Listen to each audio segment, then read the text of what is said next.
ನಿಮ್ಮ ಹಳೆಯ ಒಡವೆನ ಅಧಿಕ ಬೆಲೆಗೆ ಮಾರಬೇಕೆ? ಅಟಿಕಾಗೆ ಕಾಲ್ ಮಾಡಿ 8880 ಅಟ್ಟಿಕಾ ಗೋಲ್ಡ್ ಕಂಪನಿ. ಡಿ.ಕೆ. ಶಿವಕುಮಾರ್ ಈಗ ಸಿಎಂ ಆಗಿದ್ದಾರೆ. ಬಿ.ಕೆ. ಹರಿಪ್ರಸಾದ್ ಕೆಪಿಸಿಸಿಯ ಅಧ್ಯಕ್ಷರು ಕೂಡ ಆಗಿದ್ದಾರೆ. ಈ ನಡುವೆ ಮಾಜಿ ಸಿಎಂ ಸಿದ್ದರಾಮಯ್ಯನವರ ಕಥೆ ಏನು? ಸಿದ್ದರಾಮಯ್ಯ ರಾಜಕೀಯ ಭವಿಷ್ಯ ಮುಗಿದೋಯ್ತಾಗಿದ್ರೆ 2028ರ ವಿಧಾನಸಭಾ ಚುನಾವಣೆಗೆ ಸಿದ್ದರಾಮಯ್ಯ ಇಲ್ಲದೇನೆ ಕಾಂಗ್ರೆಸ್ ಗೆಲ್ಲಕ್ಕೆ ಸಾಧ್ಯನಾ? ಅಷ್ಟು ಸುಲಭವಾಗಿ ಡಿ.ಕೆ. ಶಿವಕುಮಾರ್ ಮತ್ತು ಬಿ.ಕೆ. ಹರಿಪ್ರಸಾದ್ ಸಿದ್ದರಾಮಯ್ಯನವ್ರನ್ನ ಬಿಟ್ಟು ರಾಜಕಾರಣ ಮಾಡ್ತಾರಾ? ನೋ, ಸಾಧ್ಯನೇ ಇಲ್ಲ ಅನ್ನೋ ಒಂದು ರಿಪೋರ್ಟ್ ಬರ್ತಾ ಇದೆ. ಅದು ಕೂಡ ಡಿ.ಕೆ. ಶಿವಕುಮಾರ್ ಮತ್ತು ಬಿ.ಕೆ. ಹರಿಪ್ರಸಾದ್ ಒಂದು ಮೆಗಾ ಪ್ಲಾನ್ ಮಾಡ್ತಾ ಇದ್ದಾರೆ. ಅದೇನು ಅನ್ನೋದನ್ನ ಬ್ರೇಕಿಂಗ್ ಅಲ್ಲಿ ನೋಡೋಣ ಬನ್ನಿ.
ಎಸ್, ಕರ್ನಾಟಕದ ನೂತನ ಮುಖ್ಯಮಂತ್ರಿಯಾಗಿ ಡಿ.ಕೆ. ಶಿವಕುಮಾರ್ ಈಗ ಆಡಳಿತವನ್ನು ನಡೆಸ್ತಾ ಇದ್ದಾರೆ. ಅದೇ ರೀತಿ ಕಾಂಗ್ರೆಸ್ ಪಕ್ಷಕ್ಕೆ ಹೊಸ ಸಾರಥಿ ಬಂದಿದ್ದಾರೆ, ಅದು ಬಿ.ಕೆ. ಹರಿಪ್ರಸಾದ್.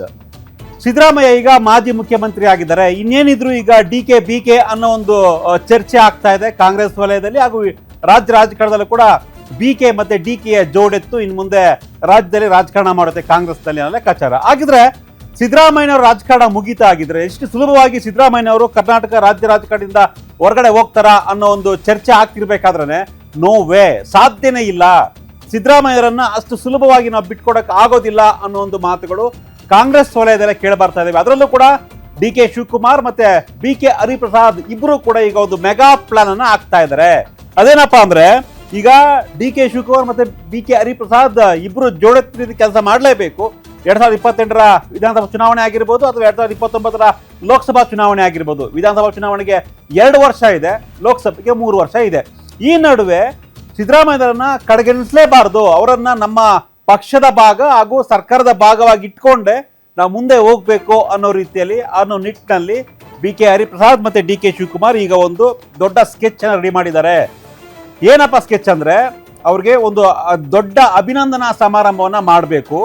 ಜೊತೆಗೆ 2022ರ ವಿಧಾನಸಭಾ ಚುನಾವಣೆಗೆ ಡಿ.ಕೆ. ಶಿವಕುಮಾರ್ ಸಿದ್ದರಾಮಯ್ಯ ಜೋಡಿಯ ಮುಖಾಂತರ ಚುನಾವಣೆಗೆ ಹೋಗಬೇಕು ಅನ್ನೋ ಲೆಕ್ಕಾಚಾರದಲ್ಲಿ 23ರಲ್ಲೇನು ಜೋಡೆತ್ತಿನ ಕೆಲಸ ಮಾಡಿದ್ರು ಡಿ.ಕೆ. ಶಿವಕುಮಾರ್ ಮತ್ತೆ ಸಿದ್ದರಾಮಯ್ಯನವರು, ಅದೇ ಒಂದು ಜೋಡಿಯನ್ನ ಕಂಟಿನ್ಯೂ ಮಾಡಬೇಕು ಚುನಾವಣೆಗೆ ಅನ್ನೋ ಲೆಕ್ಕಾಚಾರ 2028ರ ವಿಧಾನಸಭಾ ಚುನಾವಣೆಗೆ. ಹಾಗಿದ್ರೆ ಏನಿದು ಕಾಂಗ್ರೆಸ್ಗೆ ಸಿದ್ದು ಯಾಕೆ ಅನಿವಾರ್ಯ? ಕರ್ನಾಟಕ ಕಾಂಗ್ರೆಸ್ನಲ್ಲಿ ಸಿದ್ದರಾಮಯ್ಯ ಪಕ್ಷಾತೀತ ಅಂದ್ರೆ ಯಾರು ಕೂಡ ಪ್ರಶ್ನೆ ಮಾಡದಂತಹ ನಾಯಕ, ಮಾಸ್ ಲೀಡರ್ ಅನ್ನೋದ್ರಲ್ಲಿ ನೋ ಡೌಟ್ ಸಿದ್ದರಾಮಯ್ಯನವ್ರಿಗೆ. ಹೀಗಾಗಿ ಯಾಕೆ ಸಿದ್ದರಾಮಯ್ಯನವರು ಅನಿವಾರ್ಯ? 2028ಕ್ಕೆ ಸಿದ್ದುನೇ ಕಾಂಗ್ರೆಸ್ನ ಬ್ರಹ್ಮಾಸ್ತ್ರ ಅನ್ನೋದನ್ನ ನೋಡೋಣ ಪಾಯಿಂಟ್ಸ್ ಅಲ್ಲಿ ಏನೆಲ್ಲ ಇದೆ. ಯಾಕೆ ಸಿದ್ದರಾಮಯ್ಯನವರು ಅನಿವಾರ್ಯ? ಡಿ.ಕೆ. ಮತ್ತೆ ಬಿ.ಕೆ. ಈ ಪ್ಲಾನ್ಸ್ ಅಲ್ಲಿ ಏನೆಲ್ಲ ಇದೆ ಅನ್ನೋದನ್ನ ನೋಡೋದಾದ್ರೆ ಸಿದ್ದರಾಮಯ್ಯಗೆ ಅಭಿನಂದನೆ ಮಾಡೋದಕ್ಕೆ ಡಿ.ಕೆ. ಶಿವಕುಮಾರ್ ಮತ್ತೆ ಬಿ.ಕೆ. ಹರಿಪ್ರಸಾದ್ ಪ್ಲಾನ್ ಮಾಡ್ತಾ ಇದ್ದಾರೆ ಅನ್ನೋ ಲೆಕ್ಕಾಚಾರ. ಈ ನಡುವೆ ಬಿ.ಕೆ. ಹರಿಪ್ರಸಾದ್ ಪದಗ್ರಹಣದಲ್ಲಿ ಸಿದ್ದರಾಮಯ್ಯಗೆ ಅದ್ದೂರಿಯಾಗಿ ಅಭಿನಂದಿಸಬೇಕು ಅನ್ನೋ ಲೆಕ್ಕಾಚಾರ. 2028 ಮತ್ತೆ 2029ರ ಈ ಒಂದು ಗುರಿ ಏನಿದೆ, ಎಲೆಕ್ಷನ್ ಗುರಿ, ಹಾಗಾಗಿ ಸಿದ್ದರಾಮಯ್ಯನವರನ್ನ ಅಷ್ಟು ಸುಲಭವಾಗಿ ಬಿಟ್ಕೊಡಕ್ ಸಾಧ್ಯನೇ ಇಲ್ಲ. 2028ಕ್ಕೆ ಕಾಂಗ್ರೆಸ್ ಅಧಿಕಾರಕ್ಕೆ ಬರಬೇಕು ಅಂದ್ರೆ ಸಿದ್ದರಾಮಯ್ಯನವರ ಸಾಥ್ ಬೇಕೇ ಬೇಕು. ಸಿದ್ದರಾಮಯ್ಯನವರು ಓಕೆ ಅಂದ್ರೆ, ಸಿದ್ದರಾಮಯ್ಯನವರು ಇಡೀ ರಾಜ್ಯದಲ್ಲಿ ಪ್ರಚಾರ ಮಾಡಿದ್ರೆ ಮಾತ್ರ ಕಾಂಗ್ರೆಸ್ 2028ಕ್ಕೆ ಮತ್ತೆ ಅಧಿಕಾರಕ್ಕೆ ಬರೋದಕ್ಕೆ ಸಾಧ್ಯ ಆಗುತ್ತೆ ವಿನಃ ಸಿದ್ದರಾಮಯ್ಯನವರು ಮುನಿಸ್ಕೊಂಡ್ರೆ, ಸಿಟ್ಟು ಮಾಡ್ಕೊಂಡ್ರೆ ಯಾವುದೇ ಕಾರಣಕ್ಕೂ ಕಾಂಗ್ರೆಸ್ ಮತ್ತೆ ಅಧಿಕಾರಕ್ಕೆ ಬರೋದಕ್ಕೆ ಕಷ್ಟ ಸಾಧ್ಯ. ಈ ಒಂದು ಫಾರ್ಮುಲಾ ಏನಿದೆ 2023ರಲ್ಲಿ ವರ್ಕೌಟ್ ಆಗಿತ್ತು. ಈ ಫಾರ್ಮುಲಾ ಡಿ.ಕೆ.ಶಿ ಮತ್ತೆ ಸಿದ್ದರಾಮಯ್ಯ ಜೋಡೆತ್ತಿನ ರೀತಿ ಕೆಲಸ ಮಾಡಿದ್ರು. ಅದೇ ಒಂದು ಫಾರ್ಮುಲಾವನ್ನ ಈಗ ಮತ್ತೆ ಮಾಡಲೇಬೇಕು ಅಂತ. ಈಗೇನು 21ನೇ ತಾರೀಕು ಬಿ.ಕೆ. ಹರಿಪ್ರಸಾದ್ ಅವರ ಪದಗ್ರಹಣ ಇದೆ, ಕೆಪಿಸಿಸಿ ಅಧ್ಯಕ್ಷರಾಗಿ ಪದಗ್ರಹಣ ಮಾಡ್ತಾ ಇದ್ದಾರೆ. ಆ ಒಂದು ಕಾರ್ಯಕ್ರಮದಲ್ಲಿ ಸಿದ್ದರಾಮಯ್ಯನವರಿಗೆ ಅಭಿನಂದಿಸಬೇಕು ಅನ್ನೋ ಒಂದು ಚರ್ಚೆ ಕೂಡ ಆಗ್ತಾ ಇದೆ. ಸೊ ಯಾಕಂದ್ರೆ ಅವ್ರನ್ನ ಅದ್ದೂರಿಯಾಗಿ ಅಭಿನಂದಿಸಿ ಒಂದು ಸಮಾರಂಭನ ಮಾಡಬೇಕು. ಆ ಸಮಾರಂಭ ಮಾಡುವ ಮುಖಾಂತರ ಒಂದು ಮೆಸೇಜ್ ಕೊಡಬೇಕು ಇಡೀ ಕರ್ನಾಟಕಕ್ಕೆ, ಸಿದ್ದರಾಮಯ್ಯ ಅಭಿಮಾನಿಗಳಿಗೆ. ಸಿದ್ದರಾಮಯ್ಯ DKC ಅಷ್ಟು ಕಡೆಗಣಿಸಿಲ್ಲ, ಅವರು ನಮ್ಮ ಕಾಂಗ್ರೆಸ್ನ ಭಾಗ ಆಗಿದ್ದಾರೆ. ಸಿದ್ದರಾಮಯ್ಯನವರು ಮಾಸ್ ಲೀಡರ್, ಅಹಿಂದ ನಾಯಕ ಆಗಿದ್ದಾರೆ ಸಿದ್ದರಾಮಯ್ಯನವರು. ಅಷ್ಟು ಸುಲಭವಾಗಿ ನಾವು ಕಡೆಗಣಿಸೋದಿಲ್ಲ ಅನ್ನೋ ಒಂದು ನೇರ ಸಂದೇಶವನ್ನ ಕೊಡ್ತಾ ಇದ್ದಾರೆ DK ಶಿವಕುಮಾರ್ ಮತ್ತೆ BK ಹರಿಪ್ರಸಾದ್. ಇದ್ರ ಜೊತೆಗೆ ಅಭಿನಂದನೆ ಯಾಕಪ್ಪ ಇಷ್ಟಕ್ಕೂ ಅಂದ್ರೆ, ಇಡೀ ದೇಶದ ರಾಜಕಾರಣವನ್ನು ಗಮನಿಸಿದಾಗ ನಾವು ಮುಖ್ಯಮಂತ್ರಿ ಸ್ಥಾನವನ್ನ ಇಷ್ಟು ಸುಲಭವಾಗಿ ಯಾವುದೇ ರೀತಿಯ ತಕರಾರಿಲ್ಲದೆ ಇಷ್ಟು ಸ್ಮೂತ್ ಆಗಿ ಎಕ್ಸಿಟ್ ಆಗಿದ್ದು ಸಿದ್ದರಾಮಯ್ಯ ಮಾತ್ರ. ಅದು BJP ಆಗಿರ್ಬೋದು, ಕಾಂಗ್ರೆಸ್ ಆಗಿರ್ಬೋದು, ಯಾವುದೇ ಪಕ್ಷ ಆಗಿರ್ಬೋದು, ಬೇರೆ ಬೇರೆ ರಾಜ್ಯಗಳಲ್ಲಿ ನಡೆದಂತಹ ಒಂದು ಡ್ರಾಮಾವನ್ನು ಗಮನಿಸಿದಾಗ ಕರ್ನಾಟಕದಲ್ಲಿ ಆದಷ್ಟು ಸ್ಮೂತ್ ಆಗಿ ಎಕ್ಸಿಟ್ ಯಾವ ರಾಜ್ಯದಲ್ಲೂ ಆಗಿರಲಿಲ್ಲ.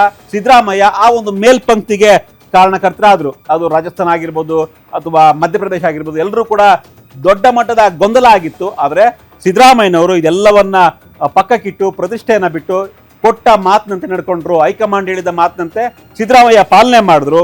ಹೀಗಾಗಿ ಸಿದ್ದರಾಮಯ್ಯನವರಿಗೆ ಅಭಿನಂದನೆ ಮಾಡೋದಕ್ಕೆ ಈಗ DK ಶಿವಕುಮಾರ್ ಮತ್ತೆ BK ಹರಿಪ್ರಸಾದ್ ತಯಾರಿಯನ್ನ ಮಾಡ್ಕೊಳ್ತಾ ಇದ್ದಾರೆ.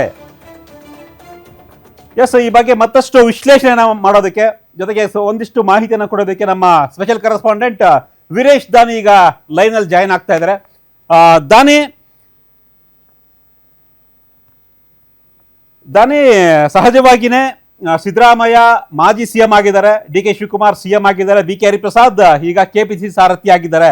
2028ಕ್ಕೆ ಸಿದ್ದರಾಮಯ್ಯರನ್ನು ಒಳಗೊಂಡಂತೆ ನಾವು ಕ್ಯಾಂಪೇನ್ ಮಾಡಬೇಕು, ಅವರು ಮಾಸ್ ಲೀಡರ್ ಅನ್ನೋದು ಎಲ್ರಿಗೂ ಗೊತ್ತೇ ಇದೆ. ಅಷ್ಟು ಸುಲಭವಾಗಿ ಬಿಟ್ಕೊಡಕ್ ಸಾಧ್ಯ ಇಲ್ಲ ಅನ್ನೋದು ಈಗ ಅರಿವಾಗಿದೆ ಅವ್ರಿಗೆ. ಹಾಗಾಗಿ ಸಿದ್ದರಾಮಯ್ಯನವರು 2028ರ ನಂತರವೂ ಕೂಡ ಸಕ್ರಿಯ ರಾಜಕಾರಣದಲ್ಲಿ ಇರ್ತಾರ ಅಂತ? ಖಂಡಿತವಾಗಿಯೂ ತಾವು ಹೇಳಿದ ಹಾಗೆ ಒಂದು ಕಡೆ BK ಮತ್ತು ಇನ್ನೊಂದು ಕಡೆ DK ಅವರ ಯುಗಾರಂಭ ರಾಜ್ಯದಲ್ಲಿ ಆರಂಭವಾಗಿರುವಂತದ್ದು. ಇದರ ಮಧ್ಯೆ DK ಮತ್ತು BK ರಾಜಕಾರಣದಲ್ಲಿ CM ಸಿದ್ದರಾಮಯ್ಯನವರು ಸೈಡ್ ಲೈನ್ ಆದ್ರು ಅನ್ನೋ ಒಂದು ಮಾತುಗಳು ರಾಜ್ಯ ಕಾಂಗ್ರೆಸ್ ನಲ್ಲಿ ಕೇಳಿ ಬರ್ತಿರುವಂತ ಸಂದರ್ಭದಲ್ಲಿನೇ BK ಮತ್ತು DK ಅವರು ಸಿದ್ದರಾಮಯ್ಯನವರನ್ನ ಮುಂದಿಟ್ಕೊಂಡೆ ಅವರ ಸಹಕಾರ, ಅವರ ಸಪೋರ್ಟ್ ಅನ್ನ ಪಡೆದುಕೊಂಡೇ ರಾಜ್ಯ ಕಾಂಗ್ರೆಸ್ ಮತ್ತು ಸರ್ಕಾರವನ್ನ ಮುನ್ನಡೆಸಲಿಕ್ಕೆ ಹೋಗ್ತಾ ಇರೋದು ಸ್ಪಷ್ಟವಾಗಿ ಗೊತ್ತಾಗ್ತಾ ಇರುವಂತದ್ದು. ಸಿದ್ದರಾಮಯ್ಯನವರು ಅಧಿಕಾರ ಹಂಚಿಕೆ ವಿಚಾರದಲ್ಲಿ ನಡೆದುಕೊಂಡಿರ್ತಕ್ಕಂಥ ರೀತಿ ಮತ್ತು ಅವರು ಹೊಸಬರಿಗೆ ಮಾಡಿಕೊಟ್ಟಿರ್ತಕ್ಕಂಥ ಅವಕಾಶವನ್ನ ನೋಡ್ಕೊಂಡೆ ಇವತ್ತು ರಾಜ್ಯ ಕಾಂಗ್ರೆಸ್ ನಾಯಕರುಗಳು CM ಸಿದ್ದರಾಮಯ್ಯನವರಿಗೆ ಒಂದು ಅಭಿನಂದನೆಯನ್ನ ಸಲ್ಲಿಸಲಿಕ್ಕೆ ಮುಂದಾಗ್ತಾ ಇರುವಂತದ್ದು. BK ಹರಿಪ್ರಸಾದ್ ಅವರ ಪದಗ್ರಹಣ ಸಮಾರಂಭದಲ್ಲೇ ಸಿದ್ದರಾಮಯ್ಯನವರಿಗೆ ಅದ್ದೂರಿಯಾಗಿ ಅಭಿನಂದನೆಯನ್ನ ಸಲ್ಲಿಸೋದ್ರ ಜೊತೆಗೂ ಸಹ ಸಿದ್ದರಾಮಯ್ಯನವರು ಅಹಿಂದ ವರ್ಗದ ನಾಯಕರು, ಅಹಿಂದ ವರ್ಗವನ್ನ ನಾವು ಯಾವುದೇ ರೀತಿಯಾಗಿ ಅವಮಾನವನ್ನ ಮಾಡಿಲ್ಲ, ಸಿದ್ದರಾಮಯ್ಯನವರು ನಮ್ಮ ಜೊತೆಗೆ ಇರ್ತಾರೆ, ಸಕ್ರಿಯ ರಾಜಕಾರಣದಲ್ಲೇ ಇರ್ತಾರೆ, ಸಿದ್ದರಾಮಯ್ಯನವರ ನೇತೃತ್ವದಲ್ಲೇ ಅವರ ಮುಂದಾಳತ್ವದಲ್ಲೇ 2028 ಮತ್ತು 2029ರ ಲೋಕಸಭೆ ಚುನಾವಣೆಗೆ ನಾವು ಹೋಗ್ತೀವಿ ಅನ್ನೋ ಒಂದು ಸಂದೇಶವನ್ನ ಕೊಡ್ಲಿಕ್ಕೆ DK ಮತ್ತು BK ಅವರು ಈಗಾಗಲೇ ಮುಂದಾಗಿರುವಂತದ್ದು. ಆ ನಿಟ್ಟಿನಲ್ಲೇ 21ನೇ ತಾರೀಕಿನ ಪದಗ್ರಹಣ ಸಮಾರಂಭದಲ್ಲಿ ಎಲ್ಲ ರೀತಿಯಾಗಿ ಅದ್ದೂರಿಯಾಗಿ ಅಭಿನಂದನೆಯನ್ನು ಸಲ್ಲಿಸಲಿಕ್ಕೆ ಒಂದ್ ಕಡೆ ಮುಂದಾಗ್ತಾ ಇರುವಂತದ್ದು. ಸಿದ್ದರಾಮಯ್ಯನವ್ರನ್ನ ಬಿಟ್ರೆ ಅಹಿಂದ ವರ್ಗ ಬಹುದೂರ ಆಗುವಂತ ಸಾಧ್ಯತೆಗಳು ಇರುವಂತದ್ದು. ಸಿದ್ದರಾಮಯ್ಯನವ್ರಿಗೆ ಅವರದೇ ಆದಂತ ವರ್ಚಸ್ ಇರುವಂತದ್ದು, ಅವರದೇ ಆದಂತ ಒಂದು ಸಮುದಾಯ ಇದೆ. ಸಿದ್ದರಾಮಯ್ಯನವ್ರನ್ನ ನಾವು ಮಾಸ್ ಲೀಡರ್ ಅಂತೀವಿ. ಹೀಗಾಗಿ ಸಿದ್ದರಾಮಯ್ಯನವ್ರನ್ನ ಕಡೆಗಣಿಸಿದ್ರೆ ರಾಜ್ಯ ಕಾಂಗ್ರೆಸ್ಗೆ ಬಹುದೊಡ್ಡದಾದಂತ ಪೆಟ್ಟು ಬೀಳೋದ್ರಲ್ಲಿ ಎರಡು ಮಾತಿಲ್ಲ ಅಂತ ಹೇಳ್ಬೋದು. ಆ ನಿಟ್ಟಿನಲ್ಲಿ ಸಿದ್ದರಾಮಯ್ಯನವರ ಹಿರಿತನ, ಅನುಭವ ಮತ್ತು ಅವರ ರಾಜಕಾರಣ ಮತ್ತು ಅವರ ಮಾಸ್ ಲೀಡರ್ಶಿಪ್ ಅನ್ನ ಇಟ್ಕೊಂಡೆ ನಾವಿಬ್ಬರು ಅವರ ಜೊತೆಯಾಗಿ ಹೋಗೋಣ ಅನ್ನೋ ಒಂದು ನಿಟ್ಟಿನಲ್ಲೇ ಇವತ್ತು BK ಮತ್ತು DK ಅವರು ಪ್ಲಾನ್ ಅನ್ನ ಮಾಡಿರುವಂತದ್ದು. ಸಿದ್ದರಾಮಯ್ಯನವರ ಜೊತೆಗಿನ ಅವರ ಸಕ್ರಿಯ ರಾಜಕಾರಣದಲ್ಲಿ ಕರೆದುಕೊಂಡು ಹೋಗೋದ್ರ ಮೂಲಕನೇ ರಾಜ್ಯ ಕಾಂಗ್ರೆಸ್ ಅನ್ನ ಮುನ್ನಡೆಸ್ತೀವಿ ಅನ್ನೋ ಒಂದು ಭರವಸೆಯನ್ನ ಇವತ್ತು ಈ ಇಬ್ಬರು ನಾಯಕರು ಕೊಡ್ತಾ ಇರುವಂತದ್ದು. ಸತೀಶ್, ದಾನಿ, ಮತ್ತೊಂದು ವಿಚಾರ, ಓಕೆ, DK ಮತ್ತೆ BK ಒಂದು ಪ್ಲಾನ್ ಹಾಕಿದ್ದಾರೆ, ಸಿದ್ದರಾಮಯ್ಯರನ್ನ ಇಟ್ಕೊಂಡೆ ರಾಜಕಾರಣಕ್ಕೆ ಹೋಗ್ಬೇಕು, ನೆಕ್ಸ್ಟ್ ಎಲೆಕ್ಷನ್ ಕೂಡ ಹೋಗ್ಬೇಕು ಅನ್ನೋ ನಿಟ್ಟಿನಲ್ಲಿ. ಆದ್ರೆ ಸಿದ್ದರಾಮಯ್ಯರಿಗೆ ಒಂದು ಪ್ರಶ್ನೆ ಕಾಡಬಹುದು, ಹೆಂಗೂ ಮುಖ್ಯಮಂತ್ರಿ ಸ್ಥಾನಕ್ಕೆ ರಾಜೀನಾಮೆ ಕೊಟ್ಟಾಗಿದೆ. ಸೊ 2028ಕ್ಕೆ ಸ್ಪರ್ಧೆ ಮಾಡ್ತೀನೋ ಇಲ್ಲೋ ಒಂದು ಲೆಕ್ಕಾಚಾರ ಕೂಡ ಇಲ್ಲ. ಅಂದ್ರೆ ನೆಕ್ಸ್ಟ್ ಸ್ಪರ್ಧೆ ಮಾಡದೇ ಇರಲಿ, ಮತ್ತೆ ಮುಖ್ಯಮಂತ್ರಿ ಅಂತೂ ಆಗೋದಕ್ಕೆ ಸಾಧ್ಯ ಇಲ್ಲ. ಯಾಕೆ ಬೇರೆಯವರು ಮುಖ್ಯಮಂತ್ರಿ ಆಗೋದಕ್ಕೆ ಅಥವಾ ಬೇರೆಯವರು ಅಧಿಕಾರವನ್ನು ಅನುಭವಿಸೋದಕ್ಕೆ ನಾನು ಯಾಕೆ ದೊಡ್ಡ ಮಟ್ಟದ ಪ್ರಚಾರ ಭಾಗಿಯಾಗಿರ್ಲಿ? ಈ ರೀತಿಯ ಒಂದು ಪ್ಲಾನ್ಗೆ ಈ ತರ ಅನ್ಸ್ಬೋದಾ ಸಿದ್ದರಾಮಯ್ಯ ಅವರಿಗೆ, ಅಥವಾ DK BK ಪ್ಲಾನ್ ಒಪ್ಕೊಳ್ತಾರ ಅಂತ? ಖಂಡಿತವಾಗಿಯೂ ಸತೀಶ್, ಯಾಕಂದ್ರೆ ಸಿದ್ದರಾಮಯ್ಯನವರು ನುಡಿದಂತೆ ನಡೆದಿರುವಂತವ್ರು. ಸಿದ್ದರಾಮಯ್ಯನವರಿಗೆ ಇದೀಗ ರಾಜ್ಯ ಕಾಂಗ್ರೆಸ್ ಸಹ ಸಾಕಷ್ಟು ಗೌರವದಿಂದ ಕಾಣೋದ್ರ ಜೊತೆಗೂ ಸಹ ರಾಷ್ಟ್ರೀಯ ಕಾಂಗ್ರೆಸ್ ಸಹ ಅವರ ಹಿರಿತನ ಮತ್ತು ಅವರ ರಾಜಕೀಯ ಅನುಭವವನ್ನು ಬಳಸಿಕೊಳ್ಳೋ ನಿಟ್ಟಿನಲ್ಲೇನೆ ಅವ್ರನ್ನ ಈಗಾಗಲೇ ಕಾಂಗ್ರೆಸ್ ವರ್ಕಿಂಗ್ ಕಮಿಟಿಯ ಸದಸ್ಯನಾಗಿ ನೇಮಿಸಿಕೊಂಡು ಅವ್ರನ್ನ ಗೌರವಯುತವಾಗಿ ಕಾಣ್ತಾ ಇರುವಂತದ್ದು. ಸಿದ್ದರಾಮಯ್ಯ ಅವರು ಹೇಳಿದಂತೆ ಡಿ ಕೆ ಶಿವಕುಮಾರ್ ಅವರು ಹಾಕಿಕೊಟ್ಟ ದಾರಿಯಲ್ಲೇ ನಡೆದುಕೊಳ್ಳಿಕ್ಕೆ ಮುಂದಾಗ್ತಾ ಇರುವಂತದ್ದು. ಸಿದ್ದರಾಮಯ್ಯನವರ ಮಾರ್ಗದರ್ಶನದಲ್ಲೇ ಪಕ್ಷವನ್ನ ಮುನ್ನಡೆಸಲಿಕ್ಕೆ ಡಿ ಕೆ ಹರಿಪ್ರಸಾದ್ ಅವರು ಮುಂದಾಗ್ತಾ ಇರುವುದು. ಸಿದ್ದರಾಮಯ್ಯನವರು ಇದು ಕೊನೆಯ ಚುನಾವಣೆ ಅಂತ ಹೇಳ್ಬೋದು. ಆದ್ರೆ ಸಿದ್ದರಾಮಯ್ಯನವರ ರಾಜಕೀಯ ಅನುಭವ ಮಾತ್ರ ರಾಜ್ಯ ಕಾಂಗ್ರೆಸ್ಗೆ ಬೇಕಾಗಿರುವಂತದ್ದು. ಸಿದ್ದರಾಮಯ್ಯನವರು ಸಹ ರಾಜ್ಯ ಕಾಂಗ್ರೆಸ್ ಕೊಟ್ಟಿರ್ತಕ್ಕಂತ ಅವರಿಗೆ ಎಲ್ಲ ರೀತಿಯಾದಂತಹ ಹುದ್ದೆಗಳನ್ನ ಮನಸ್ಸಿನಲ್ಲಿ ಇಟ್ಕೊಂಡು ಸಿದ್ದರಾಮಯ್ಯನವರು ಸಹ ಕಾಂಗ್ರೆಸ್ ಅನ್ನ ಮುನ್ನಡೆಸಲಿಕ್ಕೆ ಅವರು ಸಹ ಸಹಮತವನ್ನ ಕೊಡುವಂತ ಸಾಧ್ಯತೆಗಳು ಇರುವಂತದ್ದು. ಹೀಗಾಗಿ ಸಿದ್ದರಾಮಯ್ಯನವ್ರನ್ನ ಮುಂದಿಟ್ಕೊಂಡೆ ಸಿದ್ದರಾಮಯ್ಯನವರ ಅನುಭವ ಅವರ ರಾಜಕೀಯ ಮಾರ್ಗದರ್ಶನವನ್ನ ಪಡೆದುಕೊಂಡೇ ಡಿ ಕೆ ಅವರು ಮುಂದಾಳತ್ವವನ್ನು ವಹಿಸಲಿಕ್ಕೆ ಮುಂದಾಗ್ತಾ ಇರೋದು ಗೊತ್ತಾಗ್ತಾ ಇರುವಂತದ್ದು. Satish. S Veeresh, thank you ನಿಮ್ಮ ಮಾಹಿತಿಗಾಗಿ.